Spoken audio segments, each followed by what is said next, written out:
महात्मा ज्योतिबा फुले यांचं हे द्विशताब्दी वर्ष म्हणून साजरं होत आहे। आमचे नेते, या राज्याचे मंत्री आदरणीय छगनरावजी भुजबळ साहेब यांनी हे द्विशताब्दी वर्ष क्रांतीसूर्य महात्मा ज्योतिबा फुले यांचं व्हावं अशी मागणी आणि विनंती देशाच्या पंतप्रधान नरेंद्रजी मोदी साहेब यांच्याकडे केली होती आणि नरेंद्रजी मोदी साहेब यांनी ही मागणी मान्य केली आणि संपूर्ण देशभर म्हणजे महाराष्ट्रातच नव्हे तर संपूर्ण देशामध्ये आदरणीय मोदी साहेबांनी आदरणीय भुजबळ साहेबांच्या विनंतीला मान देऊन हे 200 व द्विशताब्दी वर्ष महात्मा ज्योतिबा फुलेंचं 2026 ते 2027 हे पूर्ण वर्ष हे देशभर महात्मा फुले क्रांतीसूर्य महात्मा ज्योतिबा फुले यांचे विचार लोकांपर्यंत पोहोचवावेत यासाठी विविध असे उपक्रम आपण राबवलेले आहेत। आदरणीय आमचे नेते छगनरावजी भुजबळ साहेब असतील, आमचे युवा नेतृत्व, माजी खासदार, अखिल भारतीय महात्मा फुले समता परिषदेचे कार्याध्यक्ष आदरणीय समीर भाऊ असतील, आदरणीय आमदार पंकजभाऊ भुजबळ असतील, या दोघांच्या संकल्पनेतून आज हा भिडेवाड्याची या ठिकाणी जी संकल्पना त्यांनी उभा केली आणि हा जो रथ तयार केला या ठिकाणी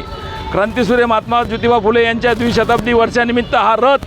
भिडेवाडा ही जी प्रतिकृती तयार केलेली आहे ही संपूर्ण महाराष्ट्रभर या माध्यमातून फिरणार आहे आणि देशभर म्हणलं तरी वर्षभर हा कार्यक्रम या ठिकाणी राबविण्यात येणार आहे। निश्चितच आज आपण पाहतो महाराष्ट्रात देखील या राज्याचे मुख्यमंत्री आदरणीय देवेंद्र फडणवीस साहेब यांनी देखील भुजबळ साहेबांनी बैठक घ्यायला लावली आणि ती बैठक घेऊन हे 200व वर्ष जसं केंद्राने डिक्लेअर केलं आहे तसं महाराष्ट्र शासनाने पण डिक्लेअर करावं अशी विनंती केली आणि देवेंद्र फडणवीस साहेबांनी आदरणीय भुजबळ साहेबांच्या विनंतीला मान देऊन त्या ठिकाणी वर्षभर महाराष्ट्रात प्रत्येक शाळेमध्ये, प्रत्येक ऑफिसमध्ये, प्रत्येक कॉलेजमध्ये आणि सामाजिक संस्थेच्या माध्यमातून महात्मा फुलेंचे विचार प्रत्येक घरापर्यंत पोहोचवण्याचं या ठिकाणी काम करत आहोत। आज भिडेवाडा ही पहिली मुलींची शाळा आहे। ज्या क्रांतीसूर्य महात्मा ज्योतिबा फुले असतील,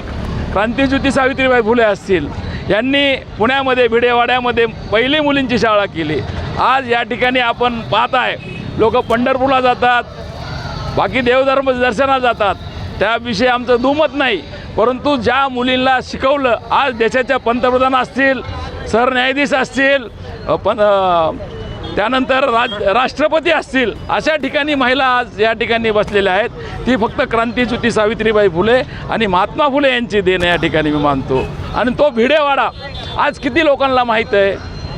हा भिडेवाडा तुरळक बोटावर मोजण्या इतक्या लोकांना माहीत आहे। हे माहिती करून देण्याचं काम आमचे नेते आदरणीय छगनरावजी भुजबळ साहेब यांनी केलं आणि लोक त्या ठिकाणी जाऊ शकत नाहीत। पुण्यात या द्विशताब्दी वर्षानिमित्तानं आदरणीय भुजबळ साहेब असतील, आदरणीय समीर भाऊ असतील, आदरणीय पंकज भाऊ असतील, यांनी हा रथ भिडेवाड्याचा त्याची प्रतिकृती करून त्यांनी हा रथ प्रत्येक गावात, प्रत्येक लोकांपर्यंत ज्या महात्मा फुले आणि सावित्रीबाई फुलेंनी पहिली शाळा चालू केली तो वाडा कसा होता तो मेसेज देण्याचं काम या माध्यमातून प्रत्येक लोकांनी पाहावं यासाठी आम्ही आज बीड बसून याची सुरुवात केलेली आहे आणि काल संभाजीनगरला होता, उद्या धाराशिव, हिंगोली, नांदेड, परभणी असा प्रत्येक मराठवाड्यातल्या 8 जिल्ह्यात हा रथ फिरणार आहे, संपूर्ण महाराष्ट्रात जाणार आहे आणि लोकांनी आवर्जून हा रथ पाहण्यासाठी यावं आणि या जे विचार आहेत महात्मा फुलेंचे, जे बाबासाहेबांचे विचार आहेत, जे छत्रपती शिवाजी महाराजांचे विचार आहेत, शाहू महाराजांचे विचार आहेत, ते विचार लोकांपर्यंत पोहोचवण्यासाठी आम्ही हा रथ तयार केलेला आहे आणि सर्व जनतेने आदरणीय भुजबळ साहेबांची संकल्पना, आदरणीय समीर भाऊंची संकल्पना, आदरणीय पंकज भाऊंची संकल्पना ही तयार केलेली लोकांनी पाहावी अशी आपणाला विनंती करतो या माध्यमातून।